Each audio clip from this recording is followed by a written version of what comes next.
عندهم كلمة. وليه هيك عن جد؟ مش الكل يعني، بس انه الأكثرية.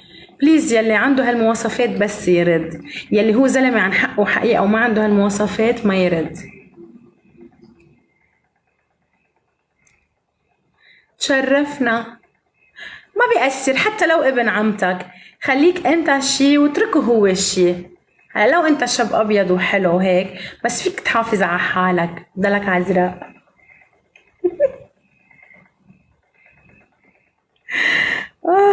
ربي ربي.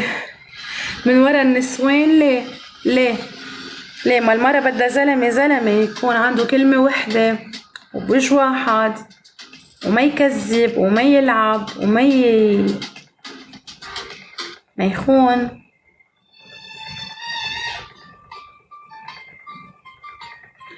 يوزر ما فهمت ولا كلمة.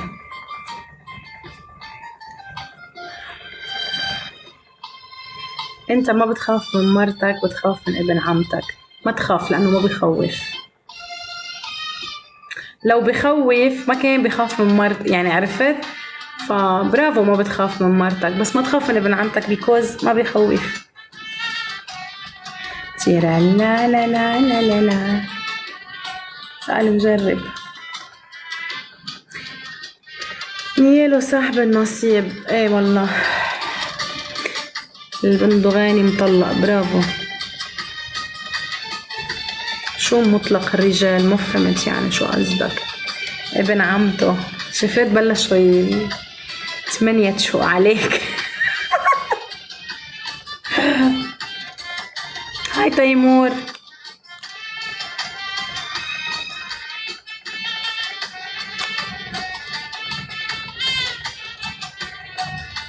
والله متجوز وخاتب تاني. برافو عليك. الرجال مطلق امه عم بدور على عروس حورانية. هلا ما مهم شو هي جنسيتها، لانه الرجال ما بيتطلع بالجنسية ولا بالمذهب. الرجال بيتطلع شو في نقص بحل ما كان هالنقص. هيدا الرجال. لا والله ما بعرف. الله يعينك. ايه والله الله يعيني، معك حق صح. اللي متزوج وحب على مرته عنده جرأة يعترف لمرته حب عليها. مش كل الناس مثل اللي ببالي وبالك. انا بقلن اذا بتقلن يطلعوا بضل انا هبوش لحالي. اذا كنت زلمة طلعن. هاي علنا عم بقول يا جماعة. في واحد اسمه يوسف باللايف مضغوط ضغط فظيع مني ما بعرف ليه، فهو عم بقلكن قال اذا بقلكن تطلعوا كلكن قالوا بضل انا وهبوش. اتركيه هبوش. بس انا هيدا بعمل له ميوت وبشيل الميوت. بيغار مني. انت اول واحد بدك تطلع اكيد، لانه انت من الاشخاص اللي بس تطلع ماضو خبرني وبس قلك اطلع. ابن عمتك انا معك على الموت. شكرا. لا انت فهمتي غلط، انا قصدي عند الهبوش. شو ما طلعت حدا؟ انا شايفه زاد اللايف ما حدا طلع.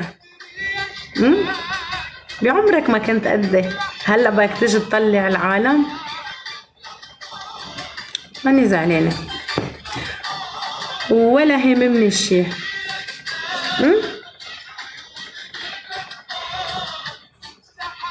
اجباري. اوكي عادي ما في مشكله. يسعدوا. ما اروعك. شكرا. شخصيتي قوية.